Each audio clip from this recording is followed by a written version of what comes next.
Hello everyone, welcome back to my channel. ನಾನಿವತ್ತು ಬೆಳಿಗ್ಗೆನೇ blog start ಮಾಡ್ತಾ ಇದ್ದೇನೆ.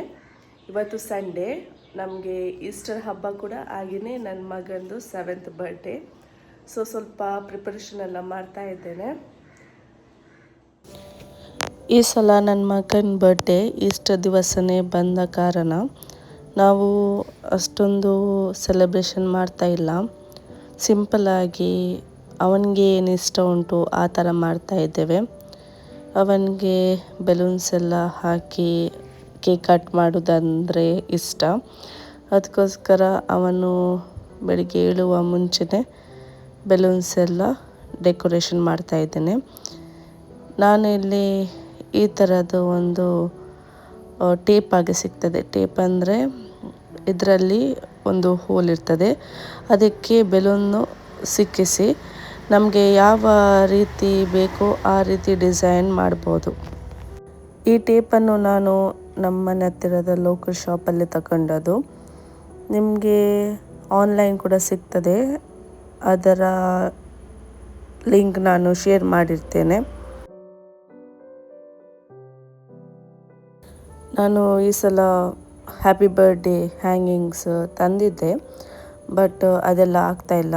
ನಾನು ಬೆಲೂನ್ಸ್ ಎಲ್ಲ ಬ್ಲೋ ಮಾಡಿ ಒಂದು ಆರ್ಕ್ ಶೇಪಲ್ಲಿ ಬೆಲೂನ್ ಕಟ್ತಾ ಇದ್ದೇನೆ. ನಾನು ಈ ಸಲ ಅವನ ಬರ್ಡೇಗೆ ಥೀಮ್ ತಗೊಂಡದ್ದು ಆರ್ಮಿ. ಅವನಿಗೆ ಆರ್ಮಿ ಸೋಲ್ಜರ್ ಅದೆಲ್ಲ ತುಂಬ ಇಂಟ್ರೆಸ್ಟ್ ಉಂಟು. ಅದಕ್ಕೋಸ್ಕರ ಈ ಸಲ ಅವನಿಗೆ ಆರ್ಮಿ ಡಿಸೈನ್ ಇದೆ ಕೇಕ್ ಆರ್ಡರ್ ಮಾಡಿದ್ದೇನೆ. ಅದಕ್ಕೋಸ್ಕರ ಮ್ಯಾಚಿಂಗ್ ಆಗಲಿಕ್ಕೆ ನಾನಿಲ್ಲಿ ಗೋಲ್ಡನ್ ಮತ್ತು ಗ್ರೀನ್ ಕಲರಲ್ಲಿ ಬೆಲೂನು ಡಿಸೈನ್ ಮಾಡ್ತಾ ಇದ್ದೇನೆ.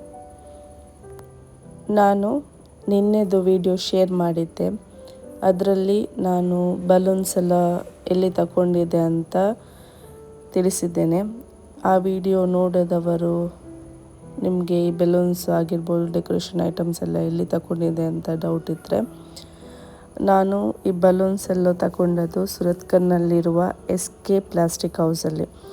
ಅಲ್ಲಿ ನಿಮಗೆ ಎಲ್ಲ ಒಕೇಶನ್ಸ್ಗೆ ಬೇಕಾಗಿರುವ ಎಲ್ಲ ಟೈಪಿನ ಡೆಕೋರೇಷನ್ಸ್ ಐಟಮ್ಸ್ ಎಲ್ಲ ಸಿಗುತ್ತೆ.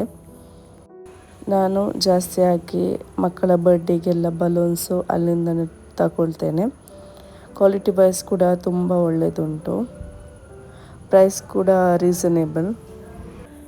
ನಾನು ಬಲೂನ್ಸ್ ಈ ಆರ್ಕ್ ಶೇಪಲ್ಲಿ ಟಿವಿ ಹತ್ರ ಜಸ್ಟ್ ಒಂದು ಅರೇಂಜ್ಮೆಂಟ್ ಮಾಡಿದ್ದೆ. ಅದು ಮಾಡುವಾಗ ನನಗೆ ಫೀಲ್ ಆಯಿತು ಈ ಬಲೂನ್ಸ್ ಮತ್ತು ಕರ್ಟನ್ ಮ್ಯಾಚ್ ಆಗೋದಿಲ್ಲ ಅಂತ. ಅದಕ್ಕೋಸ್ಕರ ನಾನು ಇವಾಗ ಕರ್ಟನನ್ನು ಚೇಂಜ್ ಮಾಡ್ತಾ ಇದ್ದೇನೆ. ವೈಟ್ ಕರ್ಟನ್ಸ್ ಹಾಕಿದರೆ ಅದಕ್ಕೆ ಕಾಂಬಿನೇಷನ್ ಸೆಟ್ ಆಗ್ತದೆ ಅಂತ ನನಗೆ ಫೀಲ್ ಆಯಿತು. ಅದಕ್ಕೋಸ್ಕರ ನಾನು ಬ್ಯಾಕ್ಗ್ರೌಂಡ್ಗೆ ವೈಟ್ ಕರ್ಟನ್ಸ್ ಸ್ಕ್ರೀನ್ ಹಾಕಿ ಟಿ ವಿಯಲ್ಲಿ ಹ್ಯಾಪಿ ಬರ್ಡೇ ಅಂತ ಪ್ಲೇ ಮಾಡುವಾಗ ಬೆಲೂನ್ಸು ಹಾಕುವಂಥ ಆ ಐಡಿಯಾದಲ್ಲಿ ಈ ರೀತಿ ಮಾಡ್ತಾ ಇದ್ದೇನೆ. ಡೆಕೋರೇಷನ್ಸ್ ಎಲ್ಲ ಮಾಡುವಾಗ ನನ್ನ ಸಣ್ಣ ಮಗ ಎದ್ದಿದ್ದ, ದೊಡ್ಡ ಮಗ ಮಲಗಿದ್ದ. ಹಾಗೆ ನನಗೆ ನನ್ನ ಸಣ್ಣ ಮಗ ಹೆಲ್ಪ್ ಮಾಡ್ತಾ ಇದ್ದಾನೆ ಕರ್ಟನ್ಸ್ ಎಲ್ಲ ಕೊಟ್ಟು. ಹಾಗೆಯೇ ಅವನು ಕೂಡ ಅವನ ಅಣ್ಣನಿಗೆ ಒಂದು ಗಿಫ್ಟ್ ರೆಡಿ ಮಾಡ್ತಾ ಇದ್ದಾನೆ. ಅವನಿಗೆ ಹಾಟ್ ವೀಲ್ಸ್, ಅದು ಕಾರಿದು ಸೆಟ್ ಸಿಗ್ತದಲ್ಲ, ಅದು ತಂದಿದ್ವಿ. ಅದಕ್ಕೆಲ್ಲ ನಾನೇ ಪ್ಯಾಕಿಂಗ್ ಮಾಡ್ತೇನೆ ಅಂತ ಹೇಳಿ ರ್ಯಾಪ್ ಮಾಡಲಿಕ್ಕೆ ಪೇಪರ್ಸ್ ಎಲ್ಲ ತಗೊಂಡು ಬಂದು ಇದಾಗ್ಬೋದಾ ಅದು ಆಗ್ಬೋದಾ ಅಂತ ನನಗೆ ಕೇಳಿ ಎಲ್ಲ ಪೇಪರ್ಸ್ ಎಲ್ಲ ತೆಗೆದು ಹಾಕ್ತಾ ಇದ್ದ. ಅವನು ಕೂಡ ಅವನ ಅಣ್ಣನಿಗೆ ಸರ್ಪ್ರೈಸ್ ಕೊಡಬೇಕಂತೆ, ಅದಕ್ಕೋಸ್ಕರ ಎಲ್ಲ ರ್ಯಾಪ್ ಮಾಡಿ ಎಲ್ಲ ಹಾಕ್ತಾಯಿದ್ದ. ಮಕ್ಕಳಿಗೆ ಬರ್ಡೇ ಅಂದಮೇಲೆ ಒಂಥರ ಡಿಫ್ರೆಂಟ್ ಫೀಲ್ ಅಲ್ವಾ, ತುಂಬ ಖುಷಿಯಾಗಿರ್ತಾರೆ. ಬರ್ಡೇ ಕೇಕ್ ಕಟ್ ಮಾಡಲಿಕ್ಕೆ, ಬಲೂನ್ಸು, ಅವರು ಕೂಡ ತುಂಬ ಇಂಟ್ರೆಸ್ಟ್, ನಮಗೆ ಕೂಡ ಮಾಡಲಿಕ್ಕೆ ತುಂಬ ಇಂಟ್ರೆಸ್ಟು. ಬಲೂನ್ಸು ಬ್ಲೋ ಮಾಡಿರ್ಬೋದು, ಡೆಕೋರೇಷನ್ಸ್ ಮಾಡೋದು, ಅವರಿಗೆ ಖುಷಿ ಆದರೆ ನಮಗೆ ಕೂಡ ಖುಷಿ. ಹಾಗೆ ಡೆಕೋರೇಷನ್ಸ್ ಎಲ್ಲ ಮಾಡಬೇಕಾಗುತ್ತೆ ಅವರಿಗೆ ಖುಷಿ ಮಾಡಲಿಕ್ಕೆ. ಮಾಡುವಾಗ ನಮಗೆ ಕೂಡ ಒಂಥರ ಖುಷಿ. ನಾನು ಮಗನಿಗೆ ಬರ್ಡೇಗೆ ಕೇಕ್ ಆರ್ಮಿಯಲ್ಲಿ ಕೆಲವು ಟೈಪಲ್ಲಿ ಕೇಕ್ ತೋರಿಸಿದೆ. ಅದರಲ್ಲಿ ಅವನಿಗೆ ಒಂದು ಕೇಕ್ ಲೈಕ್ ಆಗಿದೆ. ಅದಕ್ಕೇ ಮ್ಯಾಚಿಂಗ್ ಆಗುವ ಥರ ಡ್ರೆಸ್ ಕೂಡ ತಗೊಂಡ್ವಿ. ಈಗ ಡೆಕೋರೇಷನ್ ಕೂಡ ಅವನಿಗೆ ಆ ಥೀಮಲ್ಲಿ ಲೈಕ್ ಆಗುವ ಥರ ಮಾಡ್ತಾಯಿದ್ದೇವೆ. ನಾನು ಅವನಿಗೆ ಆರ್ಮಿ ಟೈಪಲ್ಲಿ ಕೇಕ್ ಸುರತ್ಕಲಲ್ಲಿ ಆರ್ಡರ್ ಕೊಟ್ಟಿದ್ದೆ. ಗ್ರ್ಯಾಂಡ್ ಸೆಲೆಬ್ರೇಷನ್ಸ್ ಅಂತ ಒಂದು ಬೇಕರಿ ಉಂಟು, ಅಲ್ಲಿ ಆರ್ಡರ್ ಕೊಟ್ಟಿದ್ದೆ. ನಾನು ಯಾವಾಗಲೂ ಮಂಗಳೂರಿಂದ ಕೇಕ್ ತರಿಸೋದು. ಇವತ್ತು ನಮಗೆ ಹಬ್ಬ ಇದ್ದ ಕಾರಣ ಅದನ್ನು ತರಲಿಕ್ಕೆ ಸ್ವಲ್ಪ ಕಷ್ಟ ಆಗುತ್ತೆ ಅಂತ ನಾನು ಈ ಸಲ ಸುರತ್ಕಲಲ್ಲಿ ಕೇಕ್ ಆರ್ಡರ್ ಕೊಟ್ಟಿದ್ದೇನೆ. ಡೆಕೋರೇಷನ್ಸ್ ಎಲ್ಲ ರೆಡಿ ಆಯಿತು. ಇವಾಗ ನಾನು ಇಡ್ಲಿ ಬೇಯಿಸಲಿಕ್ಕೆ ಬಂದಿದ್ದೇನೆ. ನಾವು ಇಡ್ಲಿಯನ್ನು ಈ ಥರ ದೊಡ್ಡ ಪಾತ್ರೆ, ಅಂದರೆ ಅದಕ್ಕೆ ತೊಂದರೆ ಅಂತ ಹೇಳ್ತೇವೆ, ಅದರಲ್ಲಿ ಮಾಡೋದು.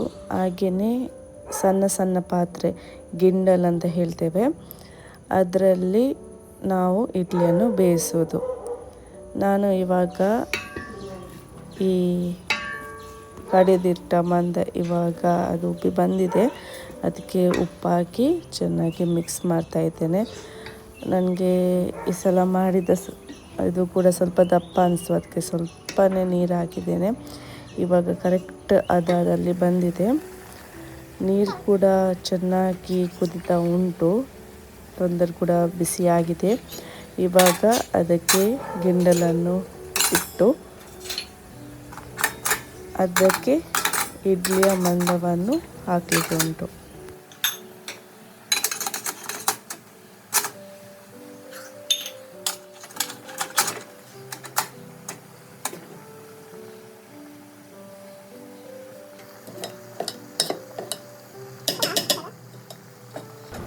ಮಂದ ಹಾಕುವಾಗ ಫುಲ್ ಹಾಕಲಿಕ್ಕಿಲ್ಲ, ಅರ್ಧ ಅರ್ಧನೇ ಹಾಕಬೇಕು. ಇಡ್ಲಿ ಬೇಯುವಾಗ ಅದು ಮೇಲೆ ಬರ್ತದಲ್ವ, ಅದಕ್ಕೋಸ್ಕರ. ನಾವು ಇದರ ಮೇಲೆ ಇನ್ನೊಂದು ಪ್ಲೇಟ್ ಇಟ್ಟು ಅದರ ಮೇಲೆ ಪುನಃ ಗಿಂಡಲ್ ಇಡ್ತೇವೆ. ಆವಾಗ ನಮಗೆ ಜಾಸ್ತಿ ಇಡ್ಲಿ ಮಾಡ್ಬೋದು. ಒಂದೇ ಸಲ ಮಾಡುವಾಗ ಜಾಸ್ತಿ ಇಡ್ಲಿ ಮಾಡ್ಬೋದು.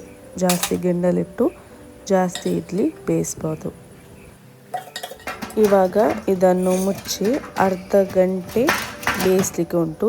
ಸ್ಲೋ ಗ್ಯಾಸಲ್ಲಿ ಅರ್ಧ ಗಂಟೆ ಬೇಯಿಸಬೇಕು. ಇದು ಫಸ್ಟ್ ಇಡ್ಲಿ ಬೇಯುವಾಗ. ಸೆಕೆಂಡ್ ಟೈಮ್ ಬೇಯಿಸುವಾಗ 20 ಮಿನಿಟ್ಸಲ್ಲಿ ಇಡ್ಲಿ ಬೇಯುತ್ತದೆ. ಇವಾಗ ಅರ್ಧ ಗಂಟೆ ಆಯಿತು. ಇಡ್ಲಿ ಇವಾಗ ಬೆಂದಿದೆ. ಈಗ ಇಡ್ಲಿಯನ್ನು ತೆಗಿಬೇಕು. ತೊಂದರೆಯಿಂದ ತೆಗೆದು ಹೀಗೆ ಉಲ್ಟ ಮಾಡಿ ಇಡಬೇಕು ಗಿಂಡಲನ್ನು. ಅದಾಗಿ ಸ್ವಲ್ಪ ಬಿಸಿ ಕಡಿಮೆ ಆದಮೇಲೆ ಇಡ್ಲಿಯನ್ನು ತೆಗಿಬೋದು. ನೋಡಿ, ಈ ರೀತಿ ಸಾಫ್ಟಾಗಿ ಚೆನ್ನಾಗಿ ಬಂದಿದೆ ಇಡ್ಲಿ. ಹಂದಿ ಮಾಂಸ ಮಾಡಲಿಕ್ಕೆ ಹಸ್ಬೆಂಡ್ ಹಂದಿಯನ್ನು ಮೂಡ್ತಾ ಇದ್ದಾರೆ. ಹಾಗೆಯೇ ಅದಕ್ಕೆ ಬೇಕಾದ ಈರುಳ್ಳಿ, ಶುಂಠಿ, ಬೆಳ್ಳುಳ್ಳಿ, ಕಾಯಿಮೆಣಸು ಅದೆಲ್ಲ ರೆಡಿ ಮಾಡಿ ಇಟ್ಟಿದ್ದಾರೆ. ಚಿಕನ್ ಫ್ರೈ ಕೂಡ ಆಗ್ತಾ ಉಂಟು. ಹಾಗೆಯೇ ಸ್ವಲ್ಪ ಫಿಂಗರ್ ಚಿಪ್ಸ್ ಕೂಡ ಮಾಡಿದ್ದೇವೆ. ನಾವು ನಿನ್ನೆ ಸುರತ್ಕಲಿಂದ ಬರುವಾಗ ಹೂವನ್ನೆಲ್ಲ ತಗೊಂಡು ಬಂದಿದ್ವಲ್ಲ, ಇವಾಗ ಅದೆಲ್ಲ ದೇವರಿಗೆ ಹಾಕ್ತಾ ಇದ್ದಾರೆ.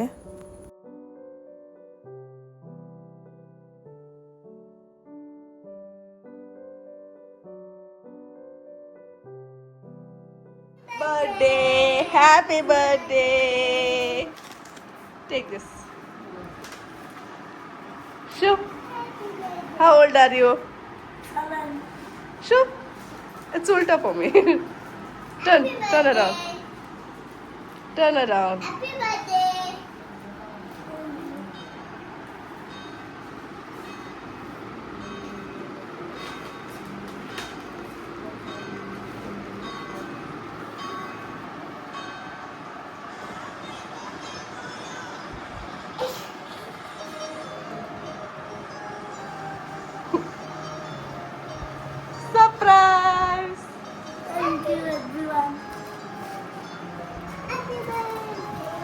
This is a gift from little brother.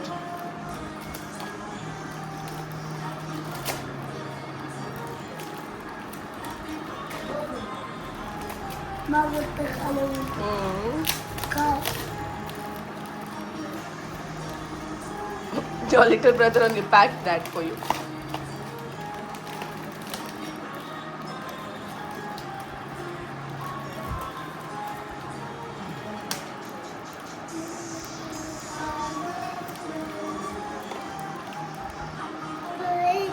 To you. Happy birthday, happy birthday, happy birthday to you.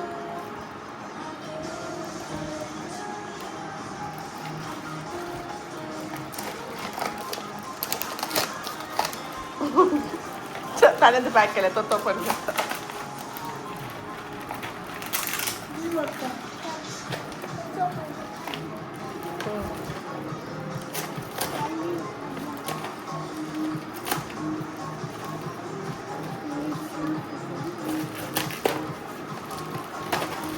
side and pink card.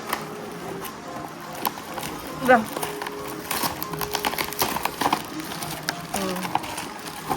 Thank you. Oh, Hot Wheels. Show your. Oh, even you got.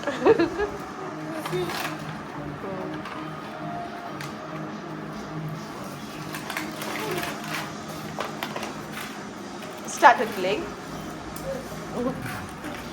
This is a red car. This is a red. That is a sports car. This is the race car. This is the little car. Oh.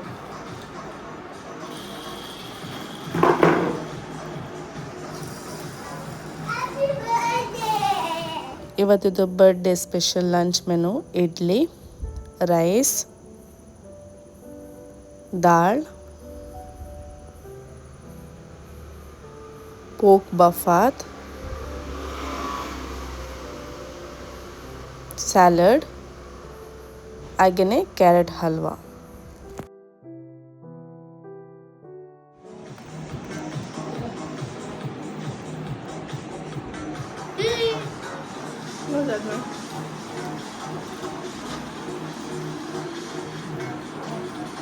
Mama san. Mama san. ಹುಷಾರು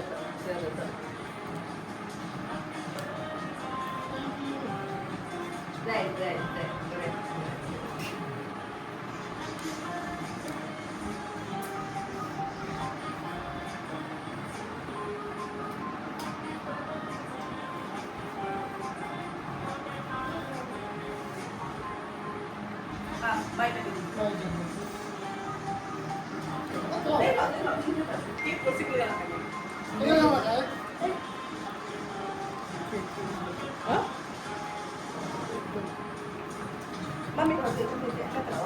ರಾವ್ ರಾವ್ ಅಮ್ಮ ಆಯ್ತು aunty cake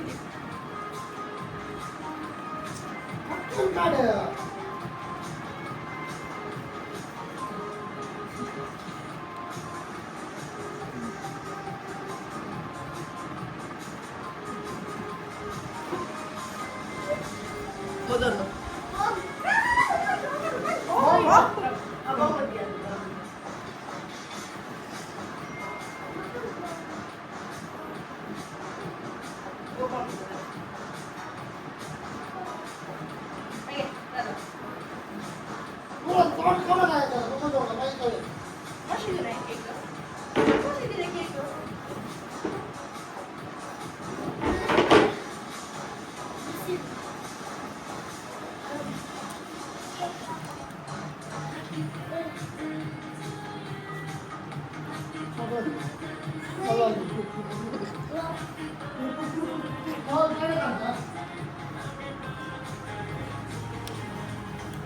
ನಾವಿವಾಗ ಸುರತ್ಕಲ್ ಬೀಚಿಗೆ ಬಂದಿದ್ದೇವೆ.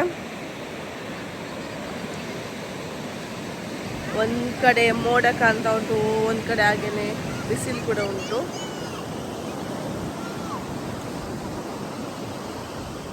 ಇಲ್ಲಿ ನಿಮಗೆ ಕಾಣ್ಬೋದು ಇದು ಏಡಿ ಅಂತ ಹೇಳ್ತಾರಲ್ಲ ಅದು ಈಗೆಲ್ಲ ಹೋಲ್ ಮಾಡಿಟ್ಟಿದೆ.